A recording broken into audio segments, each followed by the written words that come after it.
ওয়ালাইকুম এভরিওয়ান, দেখেন আপনাদের জন্য নতুন রেসিপি নিয়ে হাজির হয়ে গেলাম আবার। আজকে আপনাদেরকে নতুন একটি ভিন্নধর্মী সিম্পল রেসিপি দেখাবো।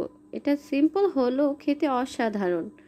না খেলে বুঝবেনই না। অবশ্যই আমার রেসিপিটা পুরোটা দেখবেন এবং বাসায় ট্রাই করবেন। চাপিলা মাছের পেটি দিয়ে তৈরি করা। চাপিলা মাছ যখন নিয়ে এসেছিল ওইটা থেকে আমি পেটি আর ফুলকাগুলো রেখে দিয়েছিলাম। ওইটা আমি আজকে একটু জাল করে নিয়ে পাটায় বেটে নিয়েছি, যাতে কাটা না লাগে আর কি, এই জন্যই বেটে নাও মূলত।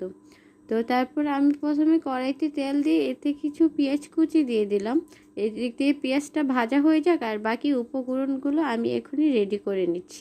এই রেসিপি তৈরির জন্য আমি কয়েকটা সিম কুচি করে নিয়েছি, ঠিক মানে 250 গ্রাম থেকেও কিছু কম হবে। এটা আপনাদের পরিমাণ মতো আপনারা নিয়ে নেবেন। আর 2টা টমেটো কুচি করে নিয়েছি আর 5-7টা কাঁচামরিচ নিয়েছি। এটা যার যার স্বাদ মতো দিলেই হবে। তো আমি প্রথমে বেটে রাখা ওই চাপিলা মাছের পেটিগুলোতে একটু লবণ, আদা রসুন বাটা, তারপরে হচ্ছে ধনিয়া গুঁড়ো, জিরা গুঁড়ো, মরিচ, হলুদ এগুলো দিয়ে দিলাম। এখানে আমি মরিচের পরিমাণটা একটু বেশি দিয়েছি, কারণ এটা একটু ঝালঝাল হলে খেতে খুবই ভালো লাগে। এদিক দিয়ে পেঁয়াজগুলো বাদামি কালার হয়ে আসছে, এই জন্য আমি ওই আমার মিক্সড করা মশলাগুলো দিয়ে দিলাম। তারপর এই মশলাগুলো যখন বলক চলে আসলো, আমি কেটে রাখা সিমগুলো এতে দিয়ে দিলাম, যাতে সিদ্ধ হয়ে যায়। এই জন্য একটু ঝোল থাকতেই দিয়ে দিয়েছি আর কি কষানোর ভিতরে। তারপর এটা একটু সিদ্ধ হয়ে আসলে আমি টমেটো, কাঁচামরিচ এগুলো সবগুলো একে একে দিয়ে দিলাম। তারপর ঢেকে দিলাম ঢাকনা দিয়ে, যাতে এটা সুন্দর মতো কুক হয়।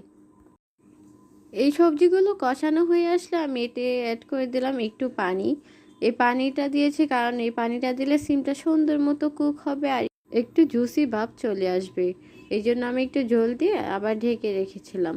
তারপর ঢাকনাটা উঠিয়ে কিছুক্ষণ পর পরই আমি তা নেড়ে দিচ্ছিলাম, যাতে কড়াইতে লেগে না যায়।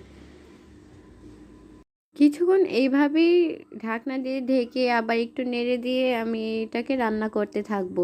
যখন এটা পুরোপুরি শুকিয়ে আসবে, একটা জুসি ভাব চলে আসবে, তেলগুলো উপরে ভেসে উঠবে, তখনই বুঝবেন যে আমার রেসিপি রেডি হয়ে গেছে।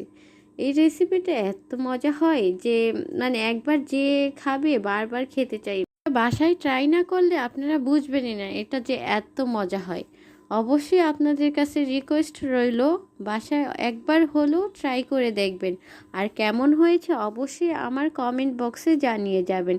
ততক্ষণ পর্যন্ত ভালো থাকবেন, সুস্থ থাকবেন আর আমার পাশে থাকবেন। আমার চ্যানেলটা ভালো লাগলে অবশ্যই সাবস্ক্রাইব করে যাবেন। আল্লাহ হাফেজ।